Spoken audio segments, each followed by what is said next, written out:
Assalamualaikum Bu Epa. Halo Dewi. Apa kabar hari ini? Luar biasa ya. Terima kasih sudah hadir di sini untuk melakukan percakapan praobservasi ya Bu ya. Jadi sebelum kita mulai percakapan praobservasi ini, saya ingin menjelaskan tujuan dari percakapan praobservasi kita ini. Nah, jadi untuk percakapan praobservasi ini sebenarnya untuk memastikan apa yang akan Ibu lakukan nanti pada saat observasi, kemudian area pengembangan apa yang ingin diobservasi nanti pada saat observasi ya. Nah, kemudian kehadiran saya juga dalam kelas itu hanya untuk memantau area pengembangan yang ingin Ibu capai tadi ya, begitu. Jadi semoga kehadiran saya di kelas besok itu tidak mengganggu aktivitas Ibu, pembelajaran Ibu, dan juga tidak mengganggu siswa di dalam kelas gitu ya Bu ya. Jadi bukan mencari kesalahan, tidak, tetapi hanya fokus pada area pengembangan yang akan Ibu lakukan di dalam kelas begitu.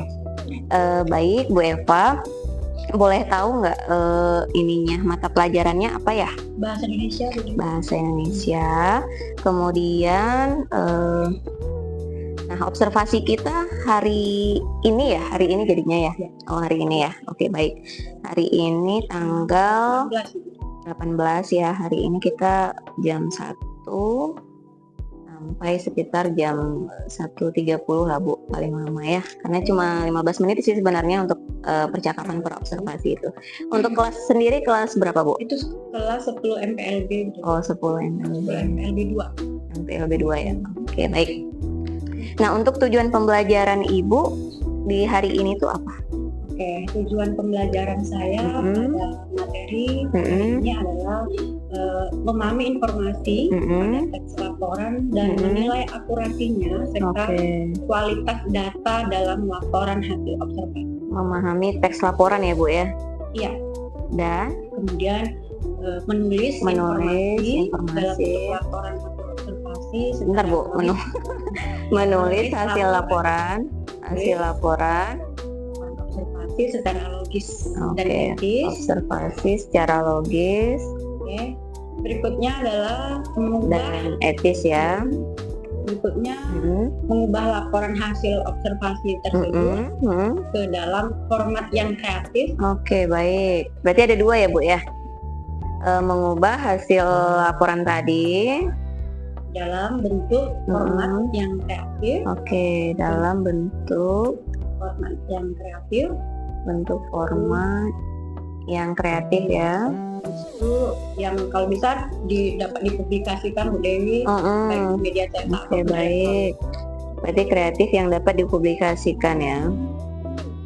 Nah, kalau dari tujuan pembelajaran ini saya menangkap bahwa nanti anak-anak itu bikin laporannya itu menggunakan digital gitu ya Bu ya. Betul itu Bu Dewi. Ini aplikasinya apa Bu? Itu saya nanti akan menyuruh siswa tersebut menggunakan aplikasi Canva. Oh, Canva ya. Oke, baik. Berarti secara tidak langsung saya bisa melihat gambarannya bahwa anak-anak nanti akan menggunakan proses digitalisasi di dalam pembelajaran gitu ya, mengintegrasikan digitalisasi dalam pembelajaran gitu.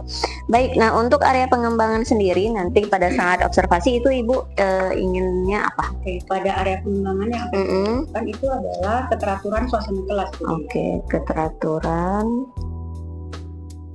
suasana kelas. Ini lebih ke manajemen kelas ya Bu ya? Iya, betul. Oke, baik. Nah, untuk strategi yang Ibu persiapkan itu apa ya? Awalnya saya akan melakukan komunikasi positif. Oke. Untuk membangun suasana kelas yang kondusif gitu. Oke, untuk melakukan komunikasi positif ya Bu ya? Oke. Untuk membangun kelas yang kondusif. Suasana kelas yang kondusif ya. Oke, baik. Nah, ini boleh tahu nggak ini apa sih yang akan Ibu lakukan untuk membangun komunikasi positif ini? Contohnya yang saya akan lakukan adalah pertama saya akan memanggil murid dengan menyebut namanya gitu. Oke, berarti Ibu akan menggunakan namanya langsung ya. Berarti akan terlihat keakraban gitu ya, kita mengenal mereka begitu ya. Artinya kan lebih ini kalau saya memanggil namanya. Oke, baik, menggunakan nama ya. Terus selanjutnya Bu Dewi, saya akan menyampaikan harapan positif terhadap kelas. Nah, saya punya harapan positif terhadap kelas itu seperti apa. Baik, menyampaikan harapan positif. Contohnya ini apa Bu, harapan positifnya? Harapan positif sebenarnya begini, di dalam pembelajaran ini nanti harapan saya kita bisa menjalin komunikasi yang baik, pokoknya pelajarannya itu tercapai dengan baik. Iya. Berarti ini jatuhnya ke motivasi kalau kita di pendahuluan itu ya. Oke. Ada lain Bu untuk strateginya? Itu melakukan aktivitas yang mencairkan suasana kelas. Oke, baik. Berarti nanti ada ice breaking ya Bu ya? Oke, mencairkan suasana kelas dengan aktivitas ya. Aktivitas yang mencairkan suasana. Oke, baik. Yang mencairkan suasana. Nah, dari ini tadi saya lihat strateginya adalah melakukan komunikasi positif untuk membangun suasana kelas yang kondusif ya. Nah, dengan cara memanggil nama murid ya gitu kan. Kemudian menyampaikan harapan positif itu berupa motivasi, kemudian melakukan aktivitas untuk mencairkan suasana kelas gitu ya Bu. Ini nih saya ini highlight itu adalah ice breaking. Nah, selain strategi dari komunikasi sendiri, apakah ada strategi lain yang Ibu persiapkan Bu? Jadi selain itu saya juga nanti akan mengelompokkan siswa tersebut, mengaktifkan keterlibatan peserta didik.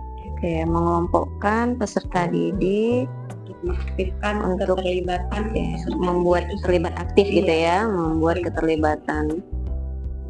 Oke, ini caranya gimana Bu nanti bagi kelompoknya Bu? Jadi awalnya saya akan mengelompokkan murid nih, menyampaikan tujuan pada murid tersebut. Oke.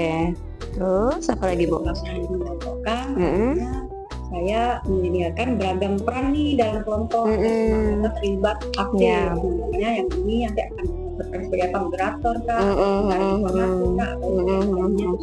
Oke. Kelompoknya sendiri itu ada berapa Bu? Ada 4 mungkin. Ada 4 ya. Berarti satu kelompok terdiri dari 6 siswa. 6 siswa. Nah, di situ di dalamnya nanti akan ada observer ya, mungkin ya. Nah, kemudian ada ketua nggak? Ada ketua, kemudian notulennya. Oh, ada notulennya ya. Oke, baik.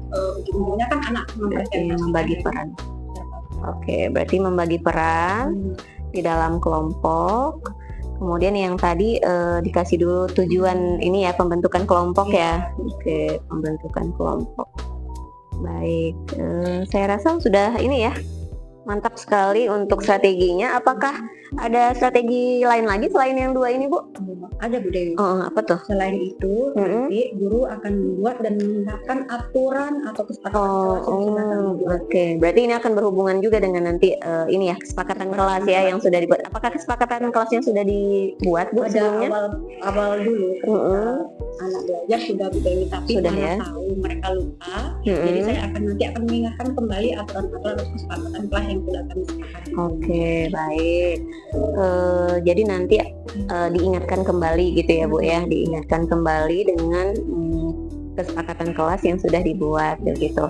Nah, kemudian nanti kalau seandainya ada anak yang ternyata di dalam kelas itu dia melanggar kesepakatan kelas, lupa gitu, gimana caranya Bu? Tentu saya akan ingatkan kembali apa kesepakatan kelas dan konsekuensi yang akan mereka lakukan. Oke.